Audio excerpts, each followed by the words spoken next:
Hello my friends, welcome back. It's Tuesday, so happy Tuesday to you. You're going to do great today. And I saw one comment saying, I don't want you to wish me good Monday or good Tuesday. My friend, I'm going to do it. Happy Monday. Not to waste your time, I'm gonna give you a sneak peek of the biggest stories today. We're gonna have a real analysis of the Russian hidden mobilization. Medvedev claims that it's very successful and they have overcovered the necessities of the Russian army. Well, the analysis says something else. Then we're gonna look at Russian psychological warfare operation or a confused Ukrainian soldier. This soldier claims that their unit is surrounded by the Russians and that they will die. Let's look at the situation. And finally, Rasputitsa, actually Rasputitsa is the way to say it, I think, is here. The rain and mud season. The same plague that bogged down Hitler's vehicles into the Soviet Union is now swallowing Ukrainian and Russian armor. We'll look at the footage. But before we do any of that, I bring you strange footage. First of all, look at this. This is a huge Ukrainian drone called Baba Yaga, which is the boogeyman if you've seen John Wick. Well, it's actually a children's story in the ex-Soviet countries, and it's holding a little package, and we'll get to it later. But before we even start the video, I want to note these cows. Or are they horses? I think they're actually horses, yeah. They're just chilling here, like drones are flying above. What are these drones doing? And you can see the package is blinking. Well, it's not a package. It's an FPV drone. Baba Yaga is carrying Ukrainian first-person view drone closer to the front line to widen its area of reach. See, now it detaches and flies on its own, having a wider range. It's a very weird tactic, and again talking about new drone tactics that have never been seen or adapted by any NATO country, this is one of them. A drone carrying another drone. And it's flying over this vehicle right here, it's flying to the Russian positions. Now my friends, I bring you an analysis by a conflict intelligence team, or CIT in Twitter. You can see them on the screen. They have analyzed the numbers of Russian hidden mobilization. Are they as rosy as Medvedev claims that Russian army has mobilized more men than they need? The math doesn't add up. CIT has analyzed what's happening with the recruitment to the Russian armed forces. Last week, Medvedev said that 410,000 people had joined the Russian armed forces. If it's true, then authorities would have thus met their objectives for 2023. Is it so? But what's the real situation on the ground?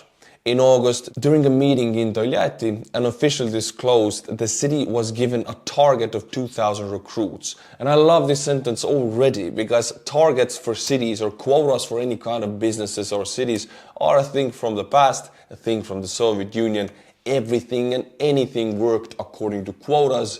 Workers' quotas, mobilization quotas, prisoner quotas. Now Russia is going back to it, a city getting a quota, how much men from that city they have to give to the army. The target was 2,000, but they managed to sign up just over 250, or only 12.5%, 4 to 5 months after the start of the campaign. In September, the military commissar of Yakutia presented data on the fulfillment of recruitment plan by various districts. The Republic aimed to recruit at least 3,322 people, but by September it had recruited less than a third, 1,017. Again, we see that it's 1/10 or 1/3, but not even close to the numbers they have the quotas for. CID team has compiled this data into a table adding the population figures. The overall number corresponds to approximately 470,000 people when extrapolated nationwide. And this is the sheet. Forgive me, it is in Kirillitsa, but it has a perfect show of percentage how many people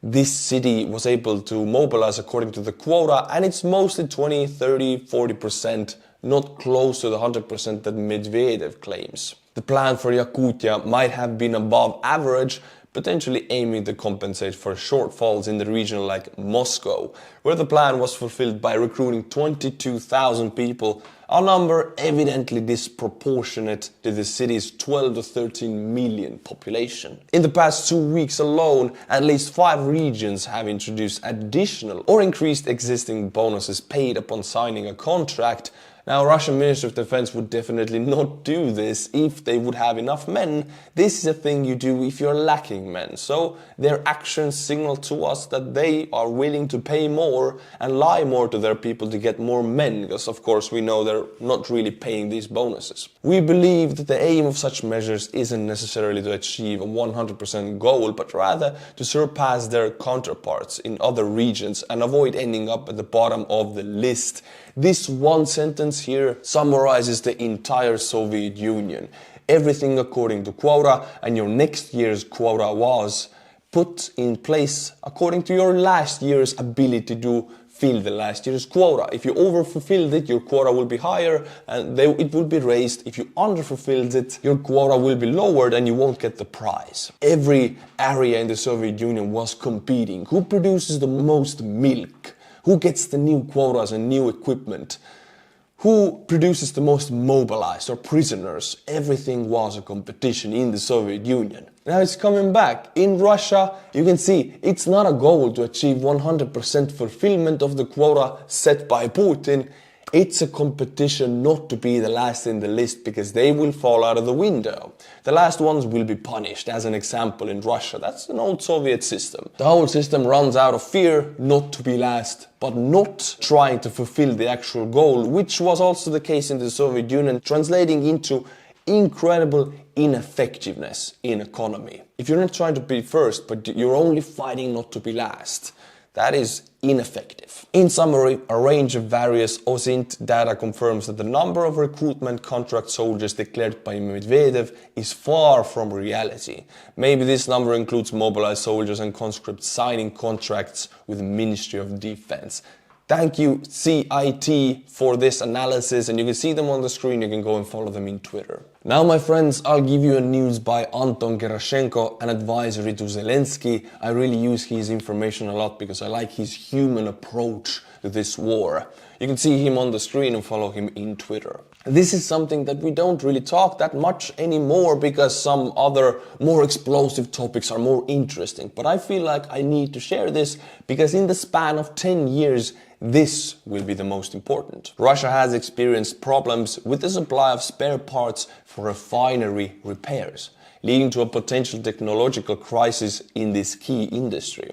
Due to sanctions, supplies of foreign components have been cut off, severely affecting the operations of refineries responsible for almost a fifth of Russia's industrial production. Point is, most of Russian oil drilling and mining is done with Western components, Western technology and software. When sanctions started, this technology and software still is working, but when time goes on, it will not be updated anymore and spare parts will not be exported into Russia. This technology slowly starts to be obsolete, not work anymore. And we're seeing that now. It will start to have an effect on Russian oil production and mining capabilities, which is most of Russia's income. Russian refineries, which are 80% dependent on foreign technology, have faced a shortage of spare parts and are now considering the use of non-original components, including those made by reverse engineering. This issue is being discussed by oil companies with the support of the Ministry of Energy and the Ministry of Industry and Trade. A possible solution to the problem could be a change in repair rules, allowing the use of non-original parts which was previously prohibited. Same thing is going on with the Russian aviation, also passenger planes. They have hijacked Western planes, which Russia didn't give back to Western plane companies after the sanctions. These planes cannot be maintained because the parts are in the West and they are very dangerous to use, like these oil rigs they're using, which are starting to break down, resulting in fatalities also. This shortage of parts could seriously worsen the fuel crisis that started in Russia in the summer due to the disappearance of diesel fuel and major gasoline brands at gas stations and oil depots. Now, I don't want to be the doom poster who says that Russia is going to implode and collapse any second. No, they're not. Russia has oil, they have diamonds, they have enough countries to export both of these things and much more, even weapons to India. They have Iran for drones. They're not gonna collapse anytime soon. I'm not doom posting here. This is a slow death by 1,000 cuts. Nothing explosive or imminent is going to happen here. Sanctions are a very slow weapon. They take decades and they are a mechanism that will not be removed lightly. My friends, I want to come to the United States. I want to go and meet you guys, meet and greet. I want to see who is viewing me, and I want to give you ability to actually help Ukraine in the most direct way possible. And for that, since there is a huge time difference and it's very difficult to make these updates, go to Ukraine and also set up the United States store. I have representatives in the US. We are launching Artur's army. And if you want to be in it, whatever you think you can do, you can help. You can just be in it, belong in it, and we're going to help Ukraine together. It is something that can unite us. If you want to be part of Artur's army, come to meet and greet in the United States, then please write this email on the screen. Free form. Just write the email as yourself. Introduce yourself. Say where do you work, what is your capability. If you have any ideas, share them. If you want to call, then call Brian. He represents me in the United States. You can see his number right on the screen. We're also launching a charity organization in the United States called New Sunflower. Big things are going to happen and you will have the direct ability to help Ukraine. I will make sure you do. My friends, tomorrow I am going to Ukraine. 5:30 a.m. I will drive out. I'll be in Ukraine for a week, giving the kamikaze drones that you guys bought and an ambulance car to the Ukrainian Special Forces units. You made this possible. If you want to follow my trip, go to my Instagram, link is in the description below, and follow me, because I cannot make YouTube updates in Ukraine because I am in Ukraine. So I'll see you in my Instagram. And when I get back after a week, I'll immediately continue these Ukrainian updates, so be back on my channel. This Ukrainian soldier claims that their unit is surrounded and this is the end and that they will die. It is incredibly dark and they have put Ukrainian Orthodox choir singing in the back. It smells like a Russian information operation, but I cannot confirm it. I cannot confirm anything here. What it looks like to me is two options. Russian info up what they do, it's unfortunately very well done and the Western media is sharing it like crazy. Or number two, it is a Ukrainian soldier with a phone who is very tired and confused and makes a video. This is why OPSEC is very strongly forced to be followed by soldiers, because some battles are lost, some ground is given. If every soldier after these decisions would take out their phone and shoot it, that we lost this and that, it would be very bad. So whichever one it is, and if it is just a confused soldier, I don't want to blame him. I understand it. It's very difficult to be in the mud and rain, and if you did lose a position or friends, this is the mood. Let's watch the video. This is the end. We will probably be killed. I can't take it anymore. We have lost our positions. I've concussion 3 times. We're done. We will not make it alive. My friends, this is a very hard video to watch. I'm not saying this is fake, or I cannot even confirm if it is a Russian info op. I will let you to decide what it is. If it is a Ukrainian soldier that had to give up his positions and friends, I can understand his mood. What I'm saying is, it looks sad and hard, and I'm still going to Ukraine. Because this is the situation of some units on the front line. And we will do, as Estonians, we will do everything we can to help Ukrainian people, Ukrainian soldiers. I have given you 4 possibilities for fundraisers and you have fulfilled them all. So if you have donated, you have directly contributed to the outcome of this war, to the Ukrainian victory. Leave in the comments, what do you think this was? And if any of the people are feeling hopelessness or war fatigue, I understand it. I cannot feel it because I am 3 hours from the Russian border. I don't have the luxury for war fatigue. And for those of you who join me in the fight against terrorism and Russia, you can carry on with me. And I will give you good news. United States Secretary of Defense Lloyd Austin is in Kiev, and he announced another United States aid packet of 100 million, which also includes 1 additional HIMARS launcher and additional HIMARS munition. You can see everything it includes on the screen right here. Very necessary things. I would love to see more demining vehicles and river crossing equipment. My friends, the Finnish government has deployed Finnish army units to the Russian border, and they have closed 4 out of 8 border crossings with Russia because Russia is using immigration as a weapon against Finland, trying to probe their reaction, seeing how fast and swiftly and strongly the Finnish will react. And to the Finland closing the border, this is Russian propagandist reacting to it. I want to show you his reaction, and if you are Finnish, go get your rifle. Joining NATO seems to be turned the heads of the ardent Finns. Dear Finns, first you banned us from entering by car, now by bicycles. Yes, because Finnish government banned Russian entering with bicycles. You leave us no choice, indicating that Russians will have to come with tanks. Well, I would like to see them try with the Finnish F-35s that they will have. I'm sure some A-10s will also be present. These tanks will be made into juicy, steaky targets. My friends, 2 fundraisers ago, you guys donated 75,000, out of which half was used to buy night visions and thermal scopes. This is one of the thermal scopes used on a sniper rifle, and the guy you see in front here, this is a Ukrainian infantry troop closing in on a Russian position during night. The Ukrainian sniper is covering this Ukrainian soldier right here. As you can see, he avoids aiming on top of him, wibbles around. The Russian position is right here. And I will show you a life of sniper. What you usually see, it's not like in the Hollywood movies when you can see the entire silhouette. What do you see with thermal scopes on snipers? It's usually a dot of light, and you can never almost get a confirmation if it was a kill. I cannot show you much, but this soldier is approaching a Russian position. There's about 50 meters in between of them, and the sniper is covering, and boom, you can see this small little dot of light here.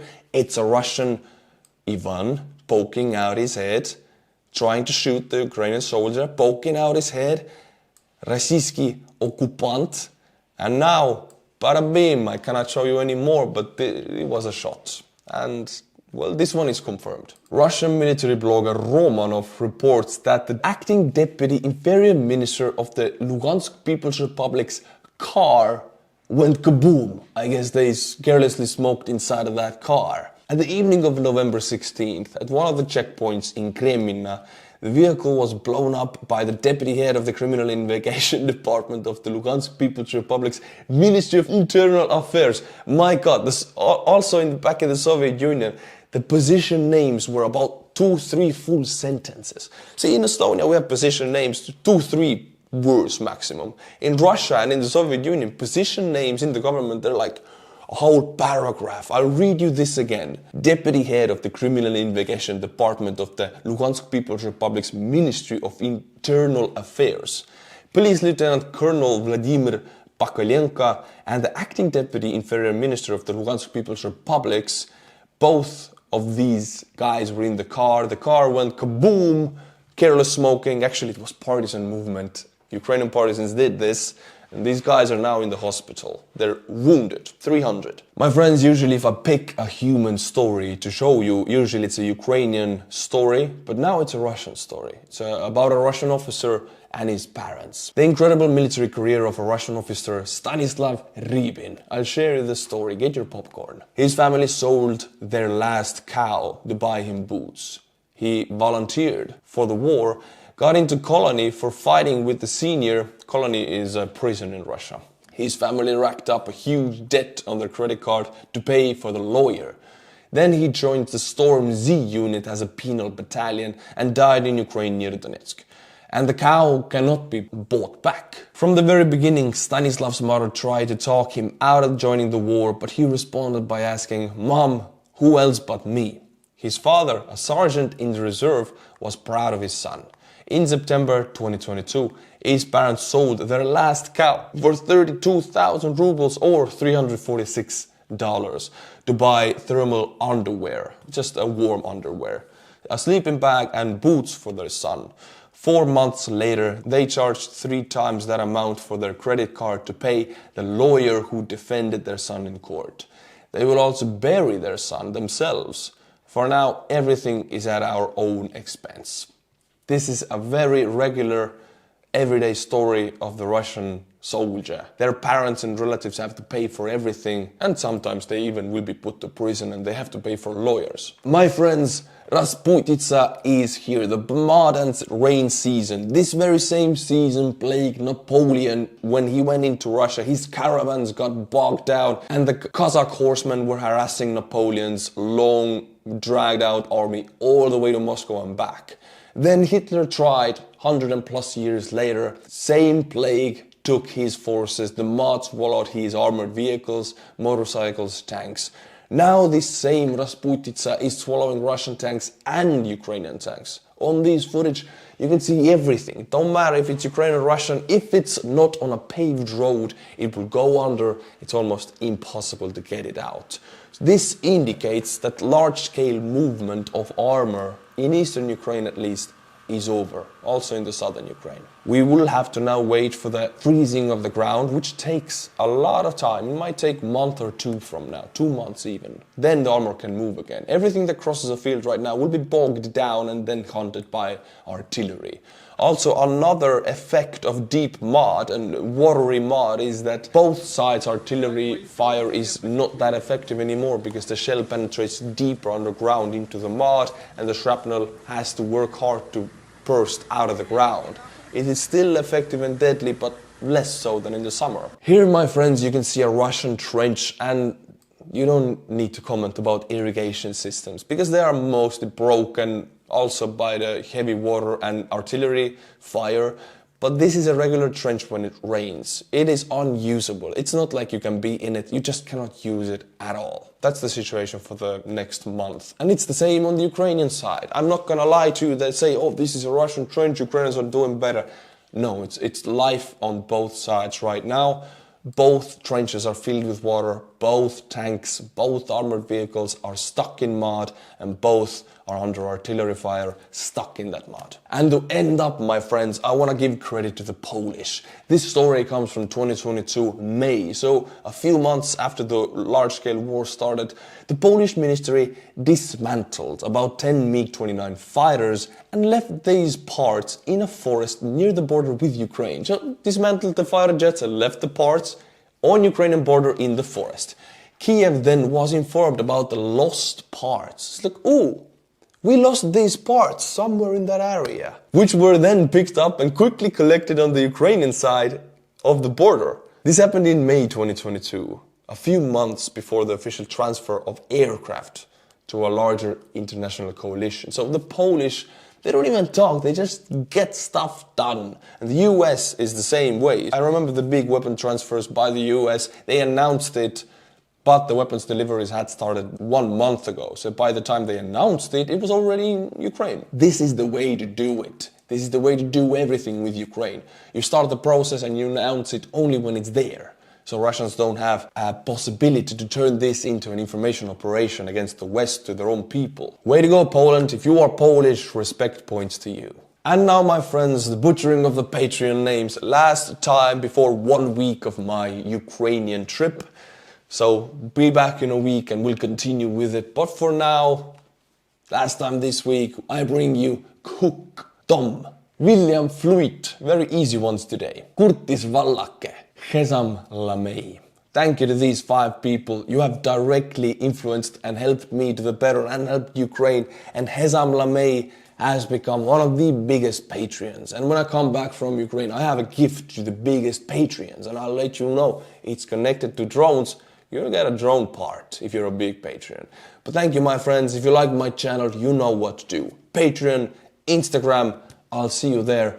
And until my next update, which will be after a week when I return from Ukraine, Slava Ukraini, and bye-bye. My friends, I just finished shooting the last video before I go to Ukraine. I'm going tomorrow, but I have a last call in this week. I'll be back in a week. Last call up for you guys. Brian is my representative in the United States and his number is on the screen. The email you should write to is also on the screen. We are creating, actually, I'm announcing here Artur's Army and New Sunflower, 2 organizations that will focus on helping Ukraine. Now, you can be a part of Artur's Army by being anybody. We need academics, we need political influence, we need research and development team members, we need activists. So whoever you are, whatever is your capability, we need you.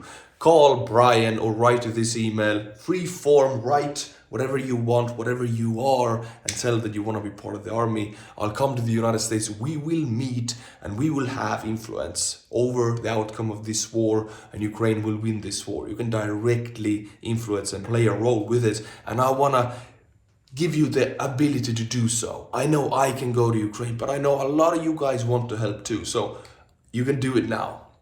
become a member of Artur's army.